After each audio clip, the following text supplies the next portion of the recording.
Eu recebi um desafio e foi para fazer uma cena. E consigo ou consigo, sabes que isso nem é tema. Bora fazer essa cena, eu vou chamar os melhores. Não venhas com cenas, estou a ver cenas de valor.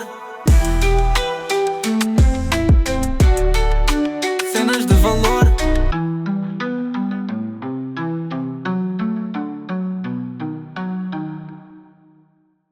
Bem-vindos a mais um podcast Cenas de Valor. Eu hoje tenho aqui um convidado muito especial, um convidado de valor e um convidado que me diz muito, porque é meu sobrinho, é meu afilhado e hoje em dia já um homem, mas que eu tive o privilégio de andar com ele ao colo e de perceber o caminho que ele fez até aqui e atribuir a esse caminho muito valor. Miguel Pedras, obrigado por teres aceitado, aliás. Conta-me lá, tu sei que estudaste cá, foste para fora, mas eu quero saber aí da tua boca. Quero ouvir da tua voz, quero sentir a tua energia, quero ver o que é que tu andaste a fazer, diz lá aqui ao padrinho, que isto eu preciso saber, isto não é assim, tu vais para fora, desapareces, mandas uns WhatsApps de vez em quando, mas eu preciso saber o que é que tu andaste a fazer, Ok, então, mas antes de mais eu gostaria só de te agradecer o convite de estar aqui. Significa, claro, muito para mim, e ainda mais estar presente num projeto que é teu, claro que ia aceitar e claro que venho aqui gravar o podcast contigo. E só tenho a agradecer. Não, só tenho a agradecer, eu ia buscar logo. Ias-me buscar logo. Acho que fazias muito bem. Então, se calhar, começava por dizer onde é que eu... E já agora, eu tenho mandado muitos WhatsApps. Pois tens. Tu mandas. Às vezes mandas-me umas perguntas mesmo já de um gestor de grande nível. Digo-te já. Tem que se explorar o mercado. Eu espero ter estado à altura das perguntas, mas isso é outra conversa que vamos ter mais à frente.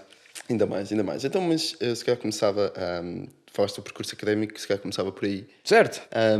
Então eu tirei o curso na Católica de Gestão e depois senti a necessidade de ir para fora, porque nós íamos para fora, conseguimos abrir muito o nosso horizonte e conseguimos ter algum choque cultural, mesmo com outras culturas, que eu acho que quando conhecemos pessoas de várias culturas, às vezes há algumas sinergias vindas daí mesmo, até formas de pensar e tudo mais. E decidi ir para a Irlanda. Foi um ano bastante intenso, bastante interessante, em que basicamente foram 12 meses, agora vou acabar a tese, mas durante o período de aulas foram um período de aulas bastante intenso e houve muito esta parte de diversidade. Só para teres uma noção, eu vi-me num grupo de uma cadeira que tinha pessoas praticamente dos 5 continentes. Tinha uma pessoa da Serra Leoa, dos Estados Unidos, outra de Nova Zelândia, e isto é bastante interessante, esta dinâmica. Acredito que, como bom Tuga, conseguiste adaptar. Claro. Porque faz parte da nossa história, não é? E faz parte da nossa cultura. Nós conseguirmos relacionar-nos com diferentes culturas, com diferentes pessoas e termos capacidade de nos adaptar e de acrescentar valor e de receber também aquilo que é o valor acrescentado dos outros. E, portanto, acredito que tenhas-te adaptado bem. E conhecendo-te, sei que és um gajo resiliente, que és um gajo que nunca vira a cara à luta e, portanto, e que estás bem dentro com um pé dentro e outro fora da zona de conforto. Ou seja, tu és um indivíduo que mandas-te para fora, vais para fora e gostas de estar fora da zona de conforto porque sabes que aí é que está a evolução. E, portanto, foi uma boa escolha, na minha opinião. Sim. A minha opinião não interessa nada. Claro que interessa. Mas por acaso isso é verdade. E é bastante interessante perceber esta parte da adaptabilidade, porque a mesma forma como falamos, se calhar, com uma pessoa, por exemplo, da Europa, às vezes não é bem entendida como a forma que falas com uma pessoa da Nova Zelândia. E é bastante interessante perceberes estas dinâmicas, até mesmo para adaptares e num futuro próximo, quem sabe, se não se tem que saber essas dinâmicas. E falaste fora da zona de conforto.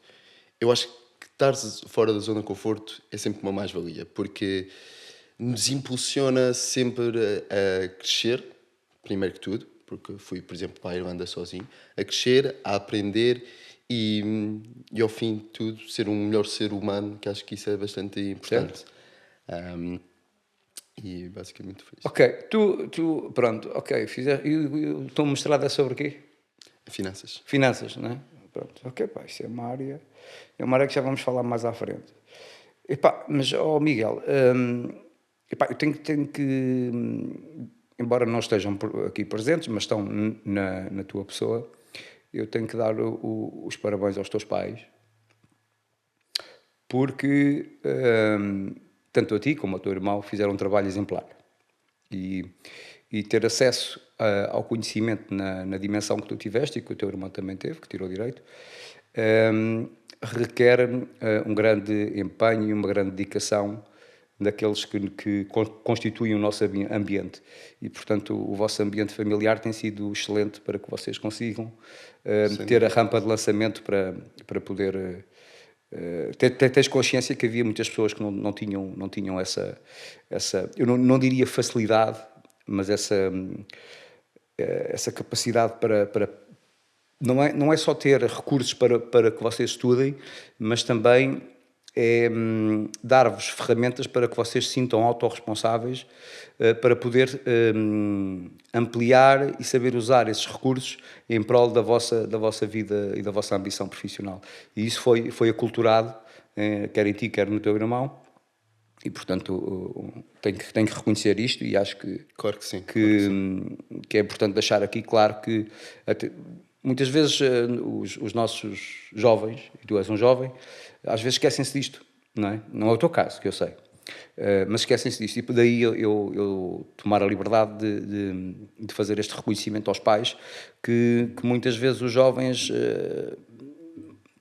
eventualmente podem se esquecer. Para aqueles que se esquecem, foram lembrados. Para aqueles que não se esquecem, ainda valorizam mais o ambiente. Eu sei disso, e claro que sim, com os meus pais devo um agradecimento gigante, mas eu também transfiro isso para aquilo que é, já que estou aqui, tenho que dar o meu melhor, porque eu sei que talvez muitos gostariam de estar nesta posição e não estão. Sendo que eu estou aqui, bem, tenho que ser o melhor, tenho que dar o meu 100% e tenho que conseguir o melhor até mesmo para eles sentirem que, ok, ele foi para ali, mas ao menos está-se a esforçar, está a conseguir objetivos, mas eu tenho muito isso presente. Sim, porque tens o exemplo daquilo que é a força do trabalho, não é? Tu sabes que o trabalho dá sempre frutos, claro. Não é? E, portanto, as pessoas que tens à tua volta são pessoas que vêm do trabalho. Exato. E que conseguiram o que conseguiram na vida, independentemente da quantidade daquilo que conseguiram, isso não é importante, mas o que conseguiram foi com o trabalho. E, portanto, essa educação que tiveste assente no trabalho e no desenvolvimento da autorresponsabilidade, tu conseguiste absorvê-la. E, portanto, também estás de parabéns por isso, porque podias não absorver, não é? Portanto, a questão não é tu tens muito potencial, mas é o que é que fazes com ele, não é? Exato. Pronto, e, portanto, até agora tens feito um bom trabalho, fizeste tudo sempre no tempo certo e tens sido um exemplo para as pessoas da tua idade. Diz-me quantos anos tens, Miguel, só para... Não é que... Eu sei. Exato. Eu espero bem que sim. Mas tenho 22. Com 22 anos, portanto... Tu diz-me uma coisa, Miguel. Tu tiraste gestão recentemente. Diz-me uma coisa, como é que tu vês o mundo corporativo em Portugal, em primeiro lugar? Ok. Estás-me a falar de uma maneira mais económica dentro das empresas? Fala do que tu quiseres. Fala do que tu quiseres. Ok. Miguel, o padrinho sou eu, meu. Tu, o padrinho, eu é que sou o padrinho. Claro. Tu é que... tu tens que me ensinar, Miguel. Tu tens que me ensinar. Nada disso. Estás a ver? Tu vens aqui ensinar o padrinho. Ainda tenho que crescer muito para ensinar qualquer coisa. Mas pronto, o mundo corporativo, se calhar podíamos começar por aí. Pronto, e se calhar começamos por aquilo que é a realidade portuguesa, que 95% das empresas são pequenas e médias empresas. E o que é importante perceber aqui é, primeiro, nós olhamos para a economia portuguesa e percebemos que a economia portuguesa não é uma economia que possamos dizer que no espectro europeu é uma economia que está bem. Não está. Isto até é pouco falado. Mas, por exemplo, sabes que o PIB de 2008 de português, que era 250 258 bilhões, só foi ultrapassado em 2023. Ou seja, 15 anos depois. Ou seja, isto dá muito que pensar para as empresas, certo? Ou seja, Como assim? Dá que pensar como assim? Vamos por aí. dá que pensar... Ou seja, o que é que isso quer dizer? Diz-me lá o que é que isso quer dizer. Ok. Explica-me isso. Então, Estás a ver como se eu fosse muito burro. Estás a primeiro ver? vou já deixar aqui uma coisa... Primeiro vou já deixar aqui uma coisa bem clara. É isso. importante a gente não se comparar com os piores. Porque agora eu posso ter dito isto e agora vem alguém me dizer então, mas a Grécia ainda está pior que nós. Eu acho que comparar com os piores é sempre mau. Oh Miguel, tu és exemplo disso. Tu Exato. nunca te comparaste como pessoa com os piores. Olhaste Exato. sempre para os melhores. E, portanto, estás a ser congruente. Força, continua. Exato. Ou seja, vamos olhar se calhar... Ou seja, só para refutar este argumento, porque é que não olhamos, por exemplo, para a Irlanda? Certo. Por exemplo, que tiveram quando foi para lá a Troika, ainda foi mais. Nós pedimos, acho que foi 68 bilhões e eles, acho que foi 79 ou algo assim. E pagaram mais rápido, cresceram mais rápido. E porquê? Porque durante estes últimos 10 anos, a economia portuguesa sofreu de um... Nós sempre fomos muito dependentes do turismo, certo? Nossa economia em si. E o turismo não é um setor em que tenha grande margem de crescimento, comparado, por exemplo, como a Irlanda viu logo desde o início, tecnológicas, farmacêuticas. E o que é que aconteceu? Desde o início de 2011, 2014 e por aí adiante, o nosso governo focou-se muito naquilo que era a política orçamental, ou seja, reduzir aquilo que é a dívida e esqueceu-se um bocadinho daquilo que era o investimento nas empresas. Ok, focou-se na despesa em vez de focar na receita. Exato. Ou seja, houve ali períodos, por exemplo, acho que foi entre 2015 e 2018, que nós pagámos ainda mais do que estávamos dispostos a pagar. Certo. Ou seja, o que é que a Irlanda fez? A Irlanda na altura pensou, ok, temos que pagar 10 euros, bem, mas temos aqui 12, então espera aí, não vamos pagar estes 12 só para dizer que estamos a pagar mais e estamos bem. Não, vamos meter estes 2 euros em investimento aqui público na empresa X, Y, Z, por exemplo. E o que é que isso fez? Isso dá competitividade às empresas. E é uma coisa que falta muito em Portugal. É este investimento que dê as ferramentas às empresas para crescer. E atenção, este investimento pode ser de várias formas. Pode ser, por exemplo, uma redução de impostos, como a Irlanda fez, para 12,5%. Pode ser também este investimento direto da forma, por exemplo, numa ronda de investimento com uma empresa relevante e o Estado evento. Ou seja, há várias formas.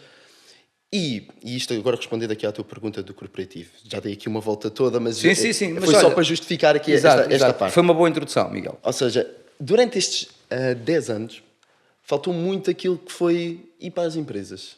Ok? E o quê? Porque nós já estávamos a ficar para trás, mesmo antes da crise. Certo. Nós já estávamos a ficar para trás.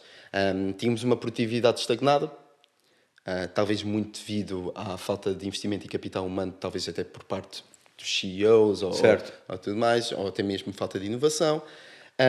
Antes de 2010, e isto agora já não é um problema, mas antes de 2010 tínhamos uma população ativa menos profissional. Hoje em dia isto não acontece, foi um grande upgrade. Sim. E Hoje temos mão de obra muito mais qualificada. Temos. E eu acho que não damos o devido valor, porque podíamos... Ou seja, temos uma mão de obra bastante qualificada, mas muita dela, e isto é um tema atual, muita dela sai para fora. Sim, mas nós já vamos tocar nesse ponto. Ok. Então, acaba lá a questão do mundo corporativo. Ok, o mundo corporativo. Ou seja, as empresas... E depois o que é que acontece?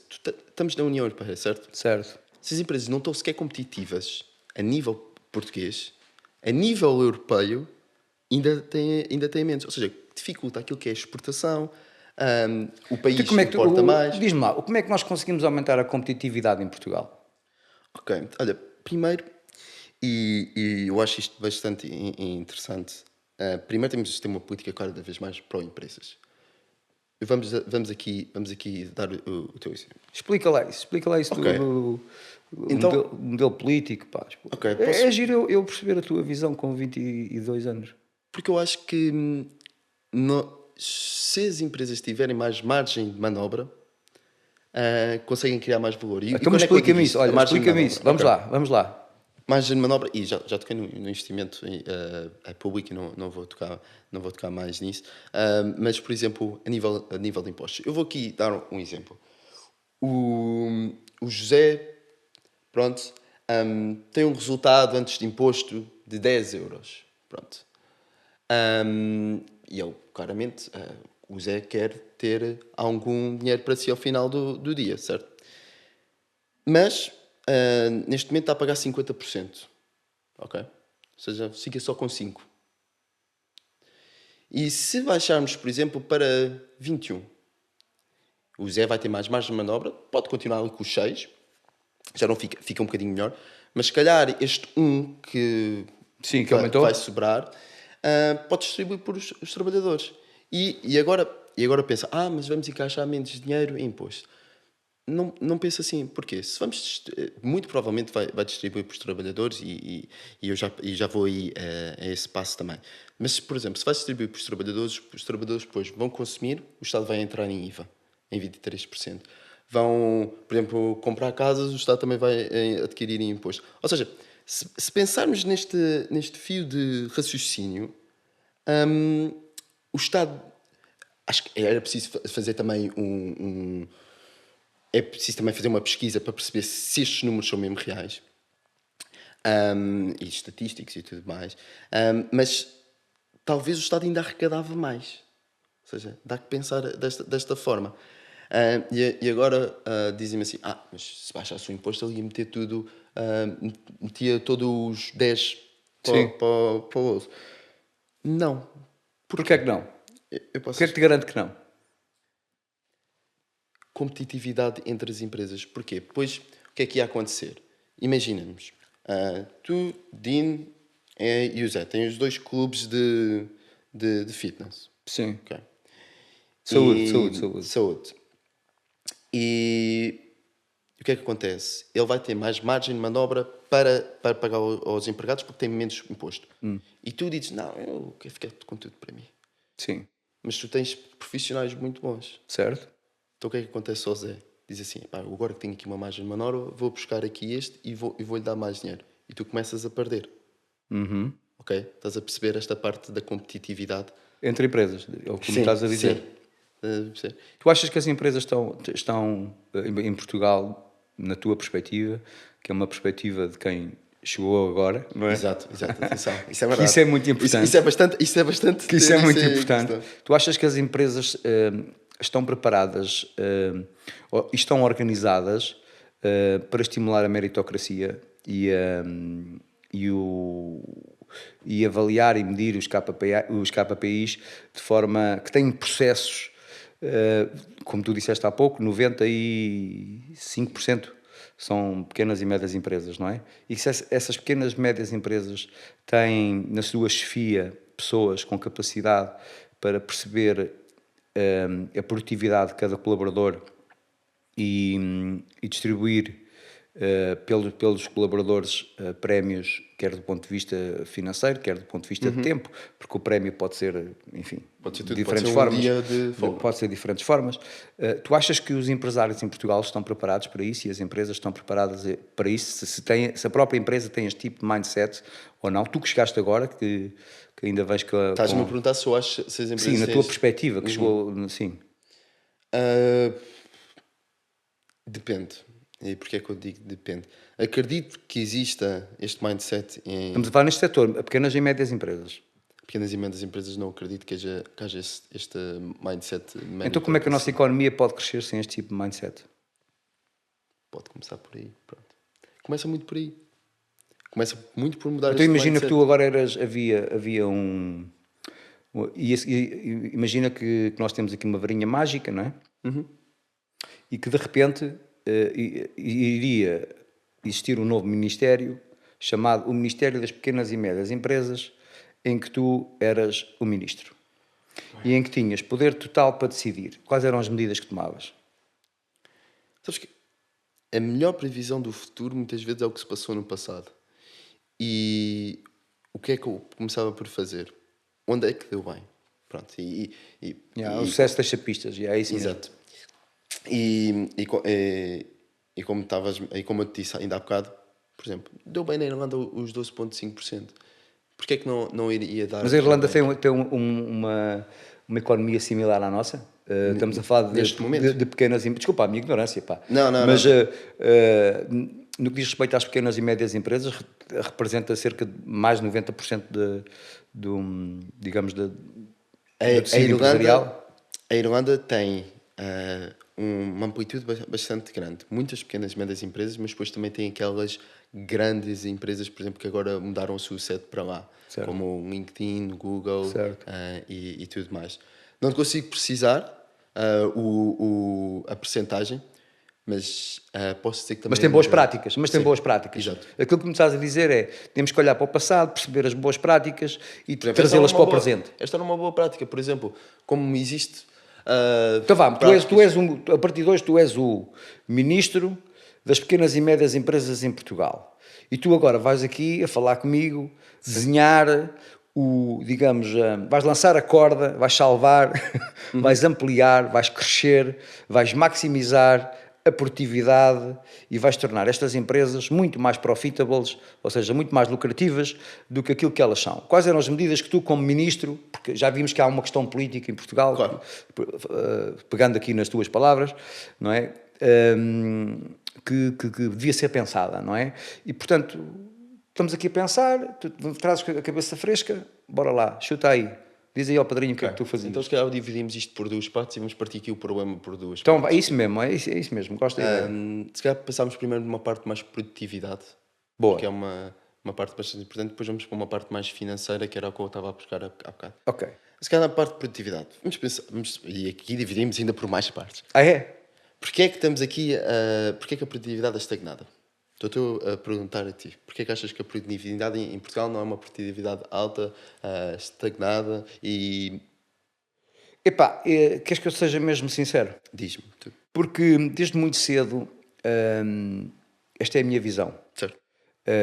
As pequenas e médias empresas vêm, grande parte delas, de pessoas que trabalhavam por sua conta, ou seja, que montavam o seu negócio, eles eram o funcionário da empresa. Sim. Depois começaram a ter, digamos, a estrutura, as vendas começaram a aumentar, ou, enfim, os serviços começaram a aumentar e começou...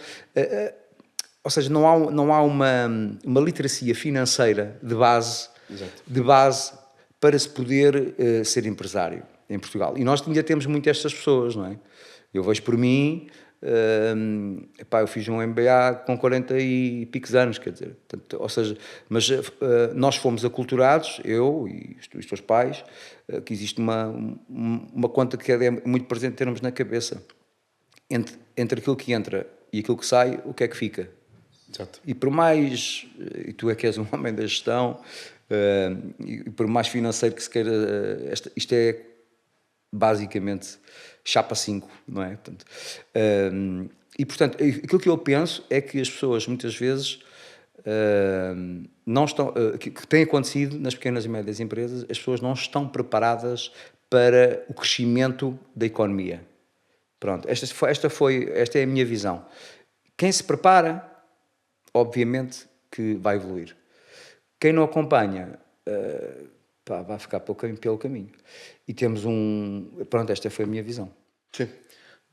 Tocaste num ponto da literacia financeira. Isso é bastante importante. Mas como é que se combate dessa forma? Não, isto tem que ser um combate, se calhar, mais a longo termo. Porque, claro. Por exemplo, e eu farto-me de bater nesta tecla, até mesmo com amigos meus e tudo mais. Como é que não existe, e já ouvi em vários podcasts e várias pessoas dizer isso, como é que não existe esta disciplina na escola? Que acho que é uma disciplina que fazia todo o sentido de existir. Sim, se tu perguntas à malta o que é um IRS, eles não sabem. Mas isso diz muito de Portugal em si. Ou seja, isso diz muito. Ou seja, acho que, pelo menos, e não digo para ter, por exemplo, 3 anos de literacia financeira, mas, por exemplo, no seu 12º ano, ou 11º, ou 10º ano, vamos aqui meter se calhar no 10º ano, porque o 10º ano é o único que não tem exames. Pronto. Estou aqui já pensando um bocadinho mais. 10º ano fazia todo o sentido. Já tivemos disciplinas como a Oficina da Cidadania, já cheguei a ter também outro tipo de disciplinas que agora não me estou a recordar. Sim, tiveste muitas, é normal. Não, mas disciplinas que eram só uma vez por semana. Certo, É porque uma vez por semana chegava. Ou certo. seja, temos 50 semanas, deve ser para aí. Sim, ok, então 35. a tua primeira medida, sendo ministro responsável pelas pequenas e médias empresas em Portugal, a primeira medida que tu terias de ter era aumentar a literacia financeira logo na educação. Sim, isso Ias pode- apostar na educação. Sim, faz-me sentido. Isso podia ser uma, até mesmo para. Então, e que mais? para assim. Segundo, tem que haver, vamos começar aqui pelo problema e depois deixamos para a solução. Não existe um desenvolvimento, ou seja, vamos pensar aqui numa empresa de um fundo de investimentos, por exemplo, ou se calhar vamos pensar um bocadinho mais pequeno. Por exemplo, vamos voltar à área de saúde. Haver as pessoas dentro da empresa, não digo aprenderem, mas, por exemplo, vou ter que me mudar o do fundo de investimentos. É, por exemplo, para subirem e para aumentarem o seu conhecimento, por exemplo, têm que fazer formações. Ou seja, formações académicas, por exemplo.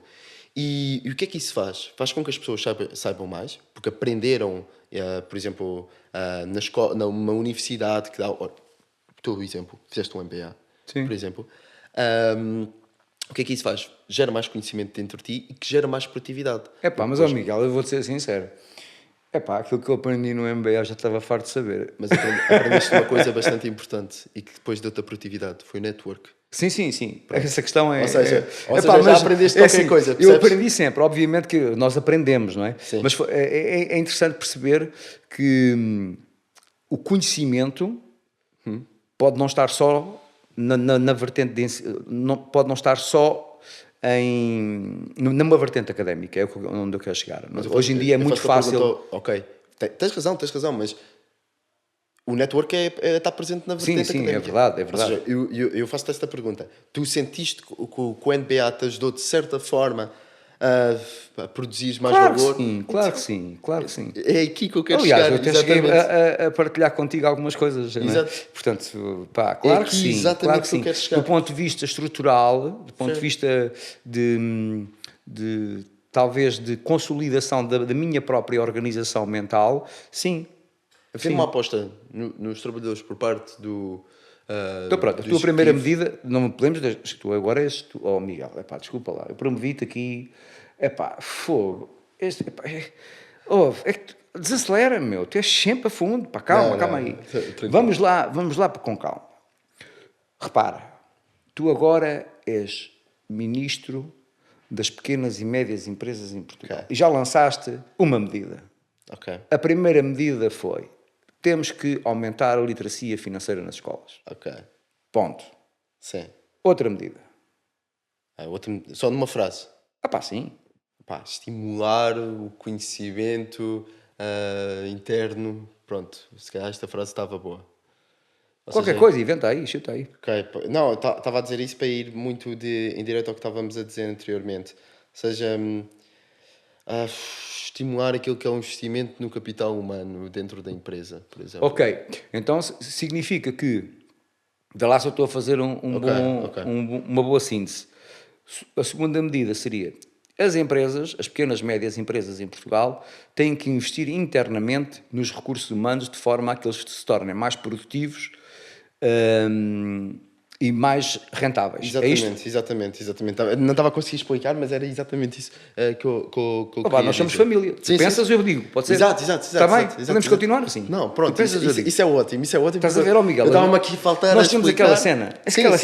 Nós estávamos aqui a faltar a explicar e tu disseste mesmo na... Nós temos aquela cena. Exato. Miguel, nós temos aquela cena. Não vale a pena. Isto está no sangue. Não, Então continuas como ministro e tu vais levantar as empresas todas, tu vais levantar as pequenas e médias empresas todas com estas medidas. Dá-me outra. Ok. Vamos isso cá para uma parte financeira, damos 2 para uma parte financeira, que até é a parte que acho que pode dar mais apoio, porque com esta parte financeira consegues a parte de produtividade também, de certa forma. Pronto, e disse aquela parte dos impostos, mas também digo aqui outra parte que é hum, nós temos que também estimular aquilo que é o investimento, por exemplo, queres uma nova máquina. Ajudá-lo naquilo que é o investimento. Ou seja, fazer e deixa-me ver se eu consigo explicar isto bem. Imaginemos que tu querias investir numa nova máquina. Nós, como é que a gente estimulamos? Podíamos fazer um certo tipo de regra que, se uma empresa, por exemplo, investisse todos os anos um certo montante das receitas, pá, estou aqui, isto está a sair mesmo daqui. Sim, sim, mas a ideia é mesmo essa. Exato. Um certo montante das receitas teria um benefício fiscal, por exemplo, de... Ok, o que tu me estás a dizer é que a terceira medida que tu sugeres é, no resultado partindo do resultado líquido da empresa, Sim. se houver uma percentagem de investimento desse resultado líquido, ou seja, para ampliar, para melhorar, Sim. para aumentar a produtividade da mesma empresa, e deveria de existir um estímulo para que esse investimento fosse feito. É isso que me estás a dizer? Certo. Certo. Ou, por exemplo... Imagina, eu tenho uma empresa que tem um resultado líquido de 1 milhão de euros e que se eu quiser investir 500 mil, uma das medidas que tu terias era bora lá ajudar, entre aspas, ou seja, ter aqui uma estratégia do ponto de vista ou de impostos, não sei. Sim, eu estava a pensar mais dessa ótica. Pronto, numa perspectiva de impostos, porque esta empresa está a investir 50% do seu resultado líquido em investimento. Sim. Investimento, agora faço aqui outra pergunta. Investimento linkado à atividade ou investimento para ampliar outra atividade de negócio? Ok, orgânico ou sem ser orgânico, ok. Certo. Aqui, nesta ótica, acho que ambos os dois... Era uma coisa a analisar, como é mais que óbvio. Acho que ambos os dois seria importante, porque ambos os dois acrescentavam valor à sociedade. Por um lado, a diversificação, por E outro lado, pronto, a competitividade. a competitividade. E a quarta medida que eu faria era... Portugal precisa de investimento estrangeiro. E eu falo muito de investimento porque acho que é bastante importante, porque isso é que estimula as empresas, isso é que estimula o valor acrescentado, e eu estou sempre a falar... Mas para haver investimento é preciso dinheiro. Estrangeiro, exato. Estrangeiro. E agora vou-te explicar porquê. Então vá. Porque há muito pouco em Portugal. Investimento estrangeiro em Portugal há muito pouco. Porque, por exemplo, imaginemos que tu eras americano, Certo. tu querias investir. Porquê é que tu olharias para Portugal? Eu fugia daqui. Lá está. Ou seja... Ou no contexto atual. Exato. O que é que os investidores procuram? Procuram pronto, claramente aquela parte da burocracia, que seja um país com menos burocrático, que seja um país que tenha processos legais mais rápidos e não tão demorados, um país em que tenha uma economia que consiga, que tenha uma estratégia direta para o crescimento. Claramente que a parte política, a estabilidade da parte política não ajuda Portugal, ou seja, não posso dizer que temos uma política estável neste momento. E por último, o que é que outras duas coisas que os investidores gostam muito de ver, mas uma delas temos, que é a parte de mão de obra qualificada. Até agora, neste momento, temos em Portugal. Ainda temos? Pouca, mas ainda temos. Ok. E segundo, o que também, e isto aqui por acaso o nosso governo na altura foi bastante visionário, gostam de ver sempre um país em que se consigam falar bem aquilo que é o inglês, por exemplo. E isso, por acaso, o governo na nossa altura, quando meteu o inglês no primeiro ano, foi visionário. E esta inovação que cada vez falta mais ao nosso governo, porque não tenho visto este tipo de inovação. E pronto, e estas seis pontos que o investidor olha, e destes 6 pontos, qual daqueles é que tu metes o cheque? Nestes últimos 2. Ou seja,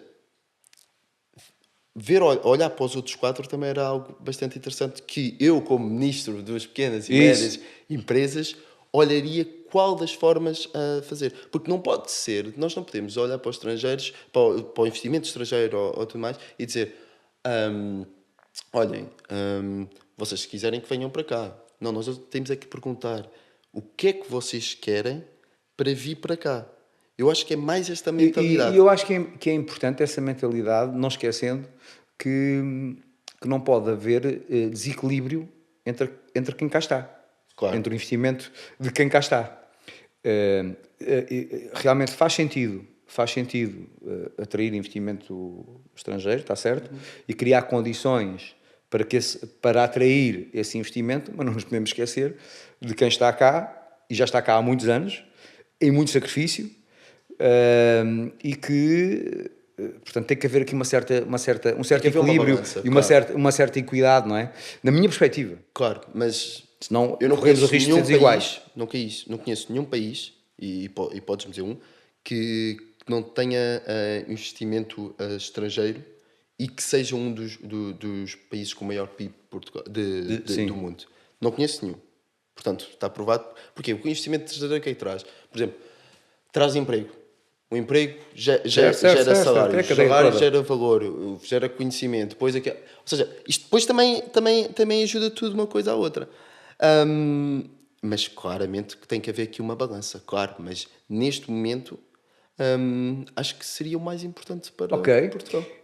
Ok, então tu irias também ajudar as pequenas e médias empresas com investimento estrangeiro. Sim, porque como tu próprio disseste, não há dinheiro.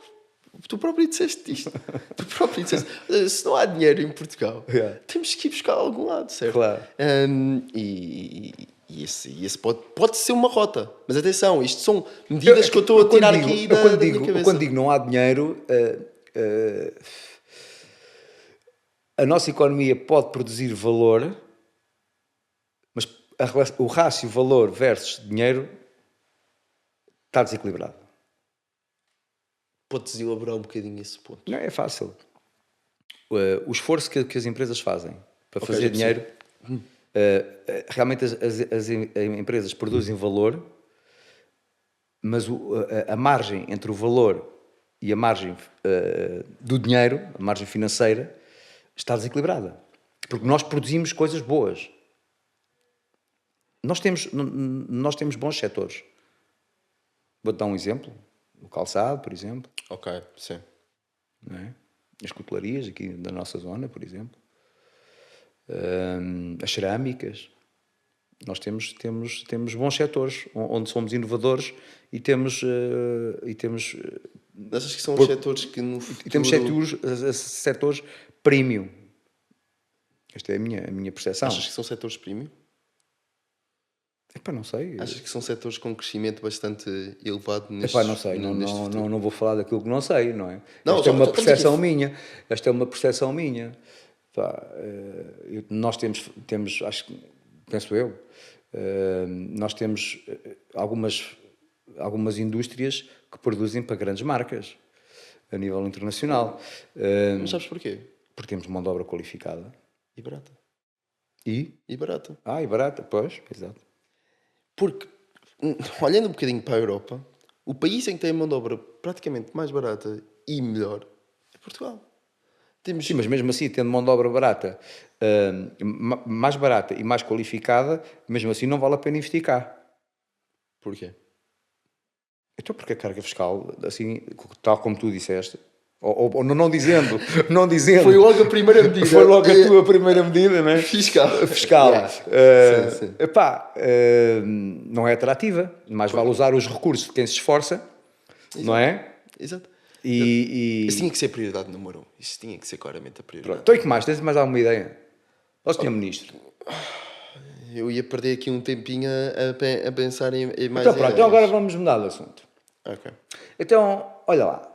Eu sei que tu és uma pessoa muito interessada pela esta nova... Não é nova já, não é? Esta coisa dos investimentos e de... Toma lá... Investimentos está a ser a palavra mais Toma lá 5 mil euros e agora, pá, investe aí, ó Miguel.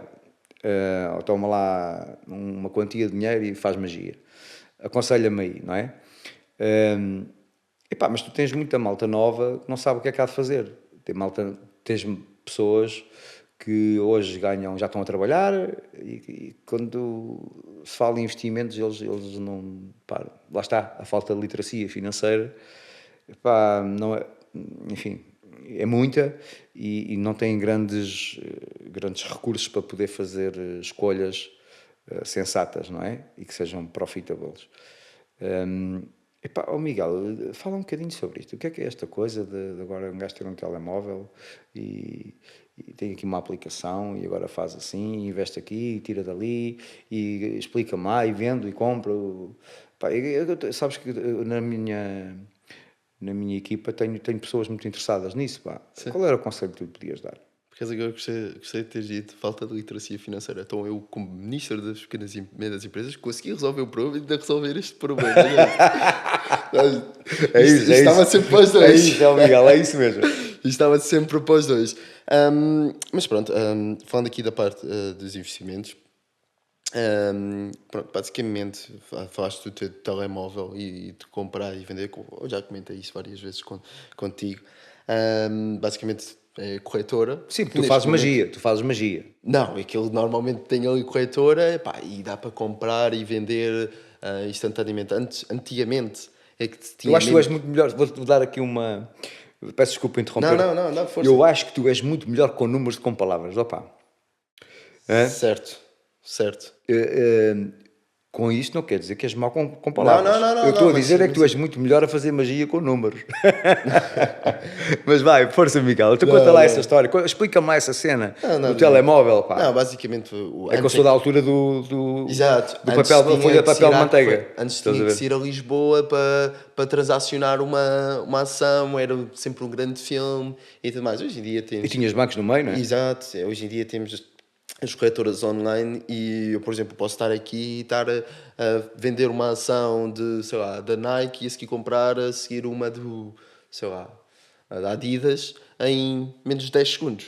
Ou seja, é tudo bastante rápido porque há corretoras no meio que fazem todo esse processo. Tu achas que as pessoas estão a ser preparadas para essa nova que realidade? Que eu ia dizer. Eu acho que não, e principalmente em Portugal. Então prepara-me um bocadinho, vá. Queres que eu te prepare um bocadinho? Sim. Ok, então imagina.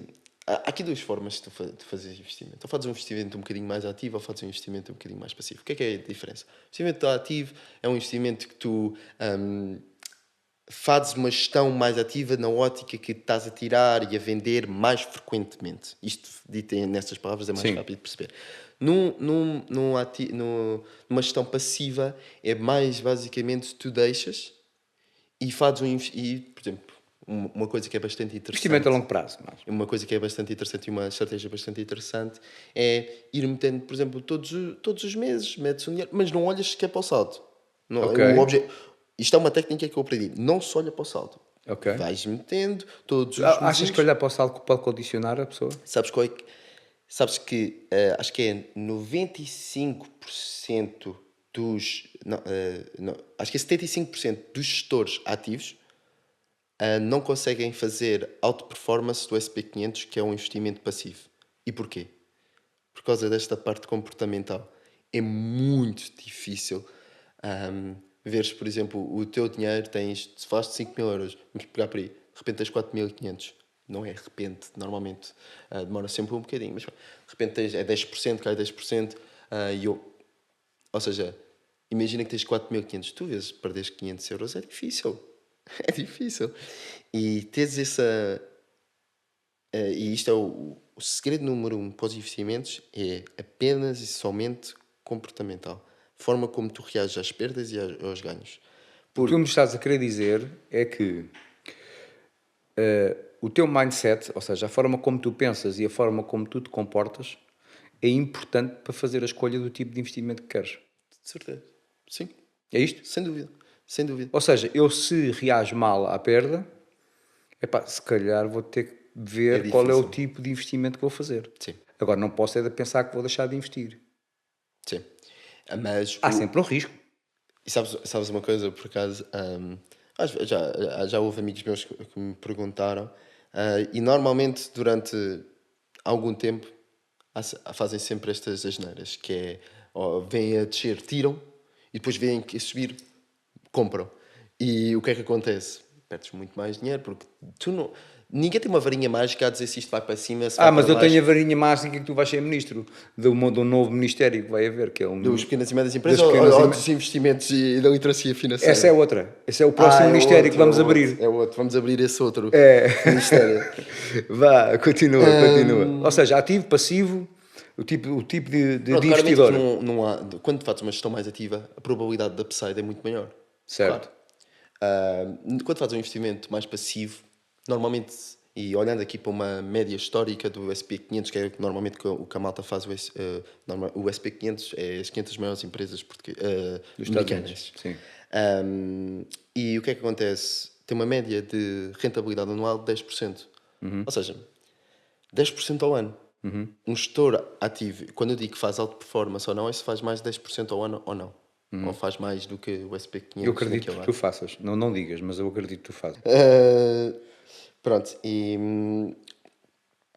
pronto, aí era o investimento ativo e passivo. E pronto, e acho que isto era uma coisa boa também para se explicar, como tu disseste, na literacia financeira nas escolas. Porque hoje em dia, deixares o dinheiro na carteira, as pessoas não percebem, mas vai perdendo em média de 2% ao ano. Porque é a inflação, normalmente. É difícil controlar a inflação a 2%, mas pronto, é o objetivo do Banco Central Europeu e da União Europeia de manter estes 2%. Vai todos os anos perder 2% e não temos bem a noção. E dizem, 2% é pouco. Mas está bem, mas é dinheiro. Claro, É dinheiro. claro. 2% em 100 euros é 2 euros. Mas não quer saber, é dinheiro. Ao final Então, de olha sei lá, quanto tempo é muito tu dinheiro. tens um amigo teu, que tem agora 500 euros. Sim. Porque as pessoas associam, para começar a investir é preciso muito dinheiro. Não. Explica-me isso. Isto é um mito, não é? É. É um mito. Como é que tu desmontas isto? Como é que tu fazes isto? Se um amigo meu chegasse ao pé de mim com 500 euros, a primeira coisa que eu ia perceber era tentar perceber que tipo de amigo é. É um amigo que está mais na área financeira. Tu ias em primeiro lugar ao mindset e ao comportamento. Exatamente. Ou seja, qual é que seria o impacto que teria nele ao fazer o investimento mais passivo ou mais ativo? É isso? Exato.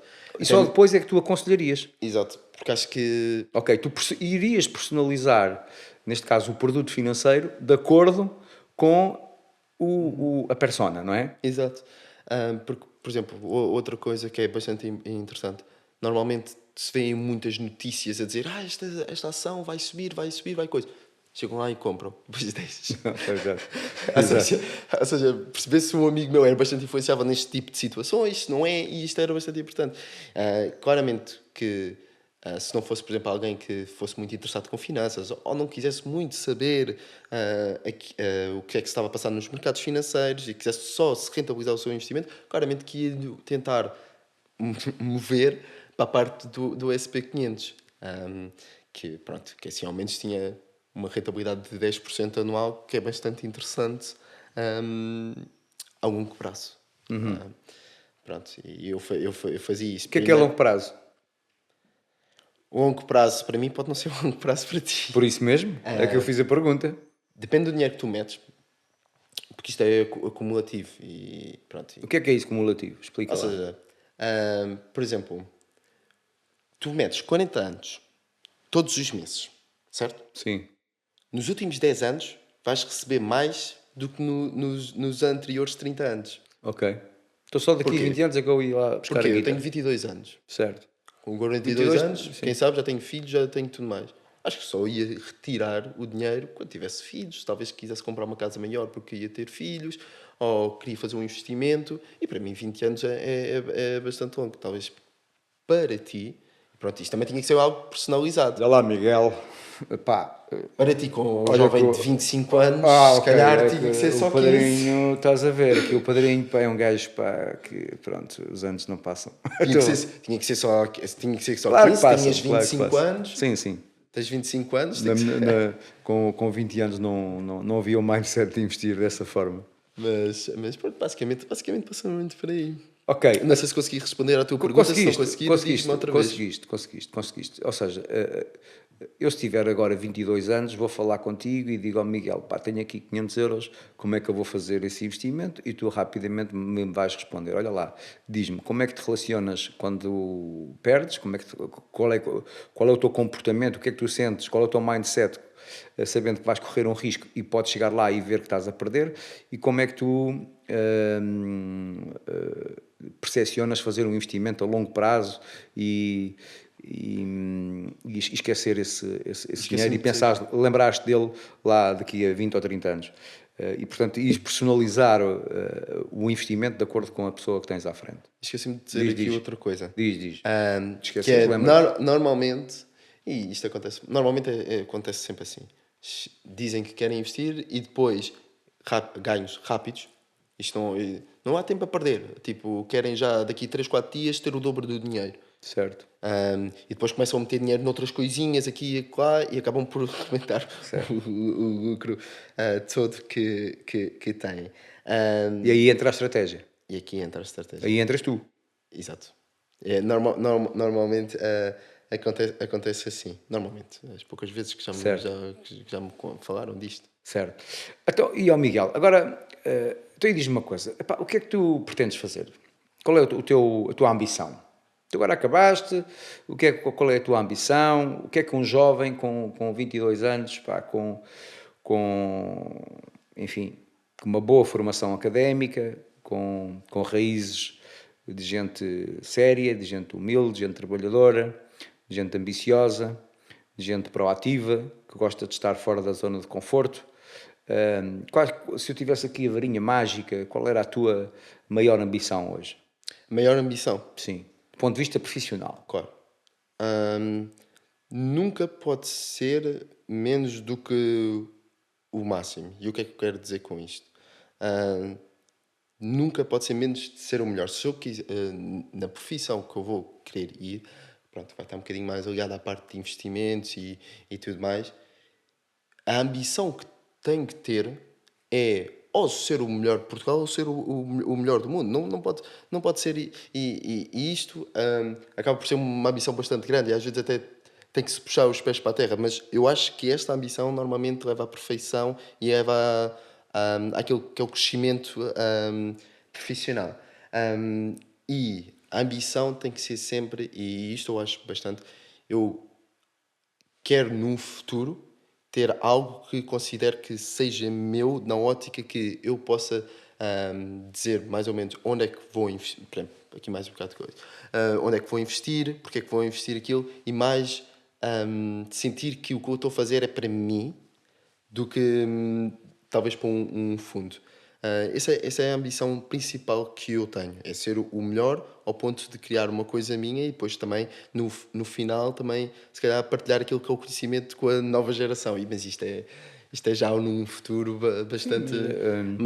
Mas nada é impossível ter alguém fazer, não é? Nada é possível ter alguém fazer. Claramente que isto é uma ambição bastante grande e é bastante difícil, mas acho que é importante ter este tipo de ambição. Sim, mas tu estás-te a ver a trabalhar numa empresa ou começares a trilhar o teu caminho e por aí?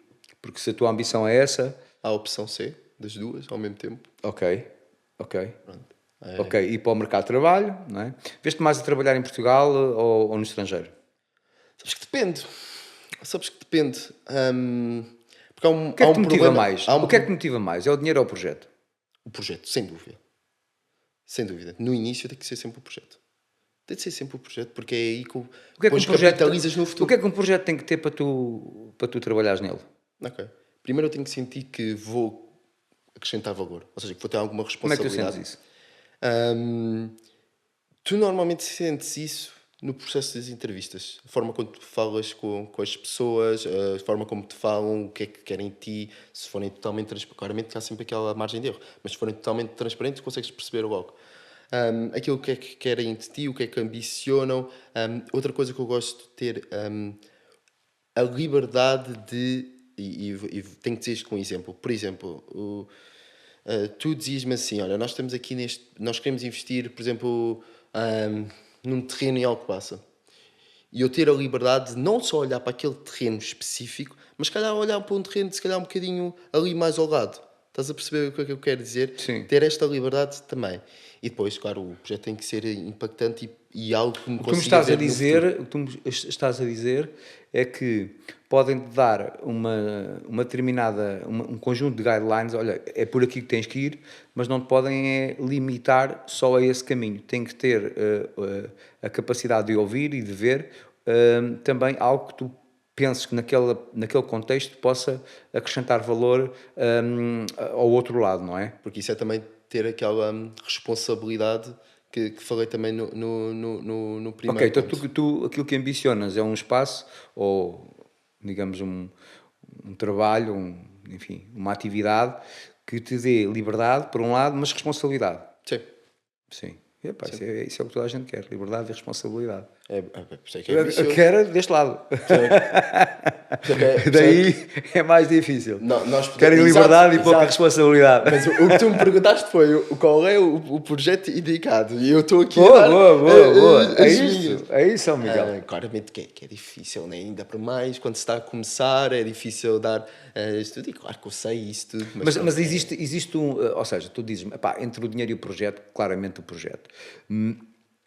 Pá, a minha curiosidade pá, tu como gestor, pá, veste num projeto mais virado para as finanças, para a parte financeira, um projeto mais virado, sei lá, para a indústria, para os serviços, pá, não sei, fala comigo. Ok. Mais para a parte financeira. Ok.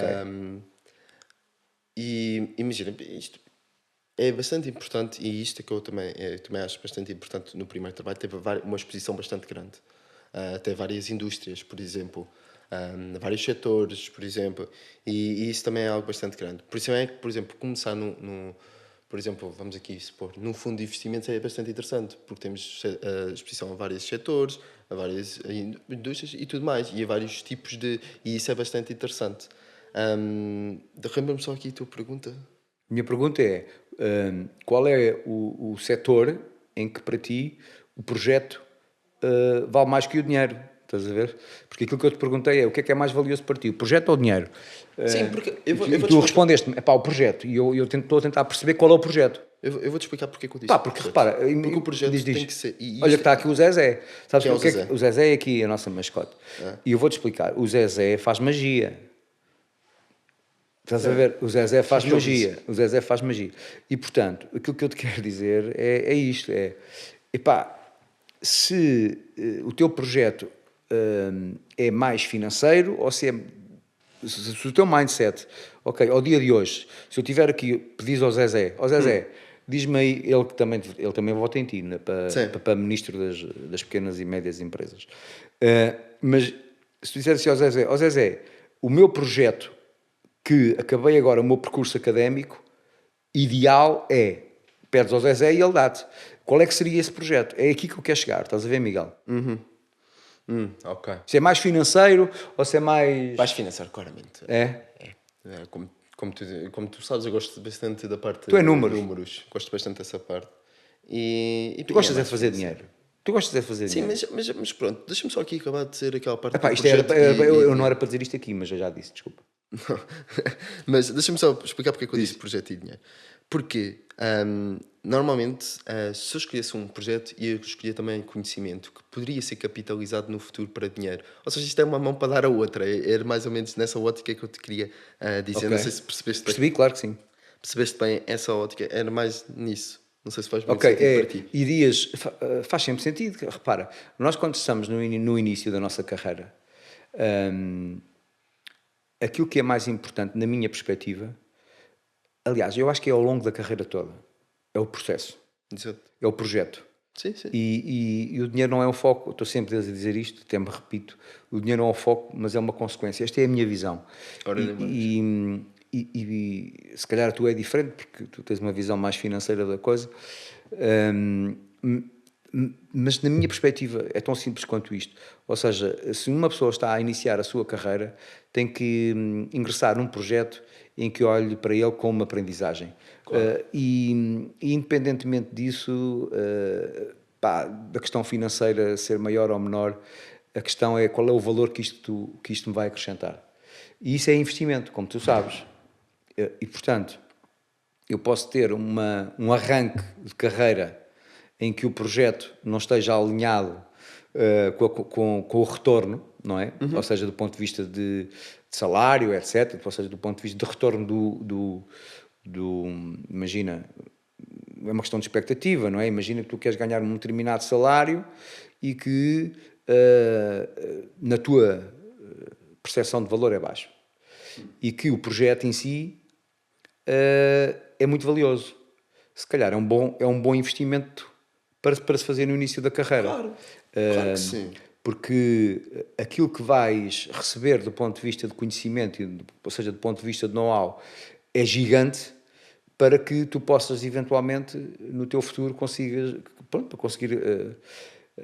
Olha, sabes, eu tive uma vez um projeto que eu me envolvi, que foi super enriquecedor.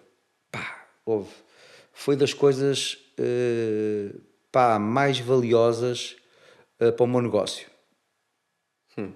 Foi servir à mesa. Porque... A interação com o cliente. Claro, porque se eu queria estar no setor que estou hoje, para mim era muito importante relacionar-me com pessoas. E podes não acreditar, mas no início, e se calhar acho que nunca partilhei isto contigo, se calhar houve 3 ou 4 momentos em que não recebi nada de financeiro, de dinheiro. Mas que aquilo que recebi nesses dias foi aprendizagens para a vida, que hoje aplico. Ok. E portanto concordo contigo. Às vezes o projeto vale muito mais do que o dinheiro. E pronto, e também partilho com a tua opinião. Ainda bem. E às vezes nós pensamos, tem que ser o projeto XPTO, a empresa, ou enfim, não sei. Porque nós temos sempre muita ambição, tu és uma pessoa muito ambiciosa, e ainda bem, porque se tu tens ambição, também tens capacidade de chegar lá. Só quem não é ambicioso, está-se a nivelar para baixo. Mas acho que é isso mesmo que eu penso sobre a ambição. É mesmo isso, é de nivelar por baixo quando tu metes ali um cap. Então, e diz-me uma coisa. Estamos a chegar ao fim, a conversa já vai longa. Então, diz-me uma coisa. As pessoas que nos viram e que nos ouvem, podem chegar ao pé e dizer, Miguel, tenho aqui uma dúvida, tenho aqui uns euros, podes-me ajudar? Tu és uma pessoa de ajudar as pessoas? Claro que sim. É? Claro que sim. Okay, boa. Acho que estamos aqui uns para os outros sempre. É isso mesmo. E hoje ninguém chega lá sozinho. Exato, e hoje preciso, amanhã tu precisas hoje, amanhã preciso eu. Isso, claro que sim. Miguel, pronto, ok, já foste aqui ministro das pequenas e médias empresas, aqui no podcast Cenas de Valor, já acrescentaste valor, já deste soluções ao país, mas eu te tenho aqui, sabes, para mim é difícil falar contigo, porque, pronto, é tal coisa, andei contigo ao colo, tu és um rapaz, que és um homem já, que tens muito valor, mas olhando para o Miguel, qual é a tua maior cena de valor? Vais-me deixar aqui pensar um bocadinho. A maior cena de valor? A tua. Aquela que tu dizes, eu aqui sou mesmo, esquece. Tenho aqui, o meu maior valor é, aquilo que tu sentes que sabes que é a tua cena de valor. Só podes escolher uma, no teu caso. Ok. Há aqui pessoas que eu convido que dou 3 ou 4. A ti só te dou. Ok. Uma cena de valor minha, certo? Qual é a tua... Tu és um conjunto de coisas, um conjunto de cenas. Certo? Certo. Pronto. E dentro das tuas cenas de valor, que são muitas, estás a ver, dá tipo um desdobrável tipo do continente, estás a ver, nunca mais tem fim. Dá mesmo para ver que é meu padrinho. Estás a ver? Ou seja, se eu tivesse que pegar no desdobrável do Miguel, coisas de valor, nunca mais tinha fim. Mas isso é a minha perspectiva. A minha questão é a tua perspectiva de ti próprio. Esta pergunta parece simples, Claro. mas não é assim tão simples. Principalmente quando se tem 22 anos, acaba-se agora a vida académica e começa-se na vida profissional. Pá, Miguel, diz-me lá, qual é a tua maior cena de valor? A maior cena que eu acredito que tenho e que acho que é talvez o mais importante naquilo que é o trabalho e tudo mais, é precisamente o trabalho aliado ao foco. E porquê? Porquê é que eu digo o trabalho aliado ao foco. E A porquê? tua maior cena de valor?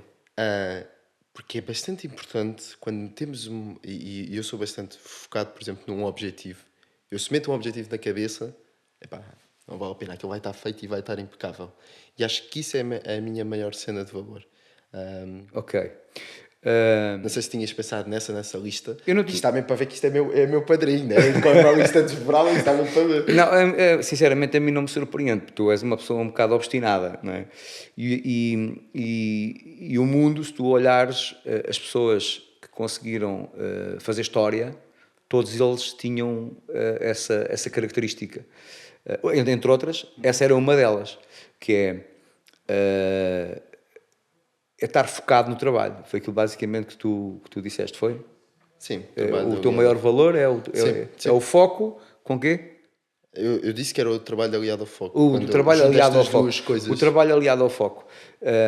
E isso é muito importante ouvir de uma geração com 22 anos que as pessoas têm o tempo aliado ao foco em vez de trabalho aliado ao foco. Começa por ter, mas são coisas um bocadinho diferentes. Na minha perspectiva, a tua cena de valor é um fator de diferenciação gigante nesta nova geração, que é trabalhar com foco.